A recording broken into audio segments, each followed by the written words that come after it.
สวัสดีครับ I'm Point from ค้นพบ Learning to be present, learning to stay present in the midst of difficulties or challenges. What does it mean to learn to stay grounded in the present moment? That is to say, your direct experience of reality in the here and now. What is right in front of you. Learning to stay present.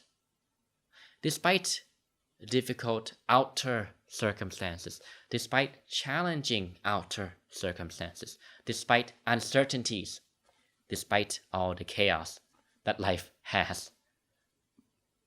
I want to present the idea that we can actually take life's difficulties and challenges and use it as an opportunity, or take advantage of it and use it as an opportunity to practice being grounded in the present moment, to practice being mindful of what is, and more importantly, to practice developing and cultivating a very important skill set, which we could call a coping skill, emotional coping skill.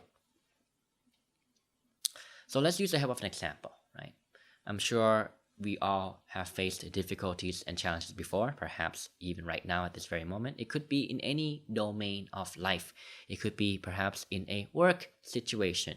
It could be a difficulty or challenge with your job, with your career, with your relationship, romantic ones and other relationships like family relationships, friendships, work relationships. It could be a health situation. It could be a financial situation.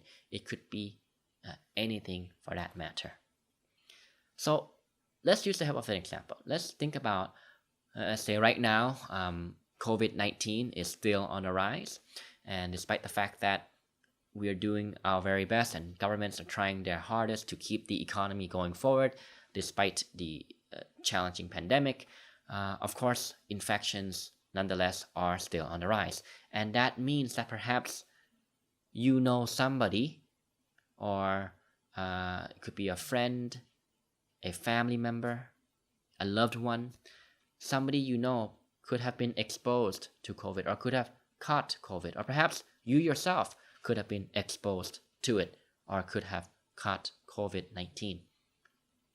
So how do we deal with these oftentimes chaotic situations, right? Especially when you catch a virus that is, that has the dynamic of also being a pandemic, and therefore you have to self-quarantine, self-isolate.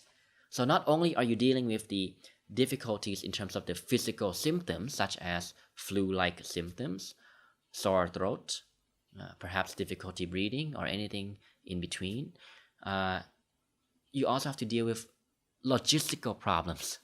How are you going to deal with food? How are you going to take care of household supplies, medical supplies? What are you going to do about the place to stay, right? Because it's a pandemic. You can't go out and otherwise you would risk spreading it to other people, right? So doing one thing at a time is the key to staying present. And I borrowed this again from Eckhart Tolle, who I think he described what it really means to stay present, or what staying present really means. And he said that staying present is doing one thing at a time. And I think he was referring to some Zen Buddhism teachings. Some Zen master once said that being present is to do one thing at a time. In other words, it is about bringing your attention, your focus, your energy, where you place your focus and concentration. Place it on the thing that's right before you, in front of your very eyes. Say you suspect that you might have COVID-19, so you go to the hospital, right? And now you're in the waiting room area where they specifically carved out for patients who are doing a COVID-19 screening. And perhaps you are waiting for the test results, for the lab results. Doing one thing at a time means staying focused. Do you notice your thinking right now? Are you worried about the test results? Okay, try your best to bring your attention back. You're just sitting there in the waiting room. Perhaps now your mind is drifting off and worrying about the other patients. What if they have COVID and I end up getting COVID here? Okay. Bring your attention back. That's not truth yet. That's just your mind going off, creating disturbing stories. Bring it back. Stay present. One thing at a time. Say then the nurse comes and calls your names and ushers you to go to the doctor's room where you hear your results. Okay, and now you're sitting there in the doctor's room. And let's say the results reveal that you have COVID. Okay, one thing at a time. You're in the doctor's office now. Your mind is off wondering, oh, what's happening now? How am I going to go home? How am I going to take care of food? How am I going to self-quarantine? Who did I come in contact with? What I got to do? All these things. Chaotic, right? Bring it back. You're in your doctor's room. Then you get ushered to receive your medication. One thing at a time. You begin to notice an interesting thing. That you are much more powerful than you realize. By training yourself to pull your attention back to what is right in front of you, the situation at hand, you train yourself to do the best with what you've got at hand. And you begin to see and understand that, wait a minute, I can tolerate and cope with uncomfortable feelings, uncomfortable emotions, uncomfortable thoughts, uncomfortable situations, challenges and difficulties. Wait a minute, uncomfortable or challenging or difficult does not mean that it is unbearable. That's very interesting. It does not mean that it is unbearable. And therefore it means that, hey, I can cope with it. I can deal with it. I can manage it. I can solve it. I can overcome it. You begin to see that what's more important is not the outer circumstances in life, not the situation itself, but what's more important is how you choose to process the situation, how you choose to think about it, how you choose to interpret it and give it meaning, the attitude that you choose to adopt, and therefore how you choose to respond. You begin to realize that life may take other things away from you, such as the temporary freedom of having COVID and therefore you need to self-quarantine for a few days. Life may take those things away from you, but it can never take away your ability to choose your perspective, your attitude, and how you respond. It can never stop you from doing the best with what you've got. And you understand that that power and that choice always lies in your hand. And the center of that power is always in your hands. Isn't that empowering? And you realize that what's more important is to do the best of what you've got. And you begin to give that a very deep sense of meaning. Because you understand that at the end of the day, you always have a choice in how you look at something and how you respond to a situation. You are beginning to learn to feel more powerful, you see. Once you approach life this way, doing one thing at a time, don't worry about being perfect. There's no such thing as perfect. Don't worry about other people's judgments. Right? Do the best with what you've got. That's what's most important. What is right in front of you right now? You begin to cultivate the ability to cope with and tolerate uncomfortable feelings, emotions, and situations and difficult and circumstances, and that you understand that they are not unbearable. You understand that you are bigger and you are more powerful than the situation or the circumstance at hand. And you begin to see that, wait a minute, if I'm being honest here, a lot of my suffering, or which we could say unnecessary suffering, is actually a result of my mind going off, on a big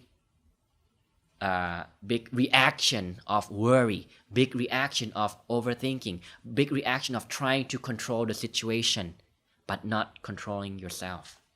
You're trying to control everything outside of you, and you forget to place your focus on what's happening inside. You begin to forget that you have more control over yourself than you previously believed. And the more training you do, the more you realize this. I have more control over myself than I previously believed. I'm only really suffering because I believe the thoughts and the stories, the dark picture that my mind tries to tell me. That situation hasn't happened yet. It's just the imagination of the mind, trying to get some sense of prediction, trying to get some sense of control over it. But that's really all it is. It's just unhelpful thoughts, unhelpful thinking, unhelpful ways of looking at it, an unhelpful reaction, an unhelpful response. Those emotions come from these thoughts that gain momentum and transform into an emotion and a feeling.